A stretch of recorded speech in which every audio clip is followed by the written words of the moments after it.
Setelah kita dah plan berbulan-bulan nak berkemah bersama, akhirnya dapat juga capai cita-cita tu. Betul. Jadi memandangkan kita nak berkemah ni, kita kena ada seorang ketua. Supaya dia boleh bagi tugas, supaya lebih teratur, lebih tersusun. Betul. Jadi untuk memilih seorang ketua, kita perlu ketua yang seorang yang gagah, berdisiplin, bertanggungjawab. Dan jadi aku akan pilih diri aku sendiri untuk menjadi ketua dalam kumpulan ini. Siapa yang pilih kau? Siapa? Akulah pilih diri aku sendiri. Kau yang pilih? Tak apa. Tapi kalau dia yang pilih engkau jadi ketua, aku tak setuju. Kan sama. Jangan pilih aku tak setuju. Aku tak pilih. Aku tak setuju. Sudah. Kita nak kejar masa. Okey. Jadi sekarang aku sebagai ketua, aku nak agihkan tugas untuk kita bertiga. Pasal tugas, Apa tu, Cik? Nah. Apa ni? Ini tugas aku dah siapkan, dah senaraikan. Bagus kau ni, bagus. Jadi kat sini nama abang first. Jadi bang, tugas kau senang je. Okay. Aku nak kau pastikan kau tabur garam kat keliling kemah kita supaya binatang-binatang tak berani masuk. Siapa yang cakap binatang tak berani masuk kalau ada garam? Akulah cakap aku ketua. Dia binatang ni elok je masuk.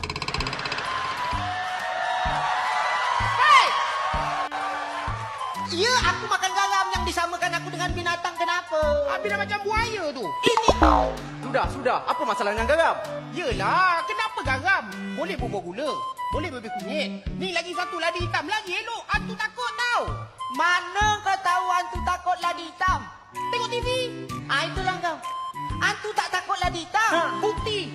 Dia tak takut. Apa kena dengan dia? Kan rupa hantu tu. Biadab dia ni tau. Aku ketua, kau jangan biadab. Ya, aku tahu. Sekarang ni, okey, kita tabur garam.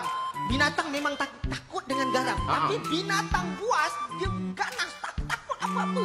Binatang buas tak ganas, dia tak takut. Jangan risau. Aku dah berapa kali pergi kemah. Aku tahulah binatang buas tu jinak. Dia tak ganas. Apa aku? Aku kelekuk muka kau kan. Kau tengok. Berapa buas? Sudah. Alah, kau buat aku tak apa. Sudah. Tugas. Jadi itu tugasannya, kau faham? Faham. Okey, jadi kalau macam tu, mari kita jalankan tugas bersama. Ya. Pergi mana? Tidurlah. Kata bagi tugas. Dia tak faham ni, Cik. Aku dah siapkan tugas. Aku dah agih tugas. Engkau jalankan tugas, kan dah bagi-bagi cantik tu. Apa? Takkan aku tidur seorang. Kenapa? Ni, kemah aku kenapa jauh? Dah lah kecil.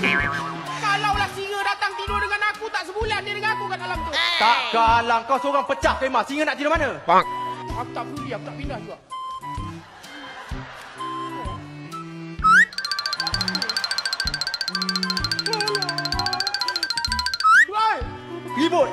Ribut. Bukan ribut. Ini, kau kenapa? Tempat ni berhantu.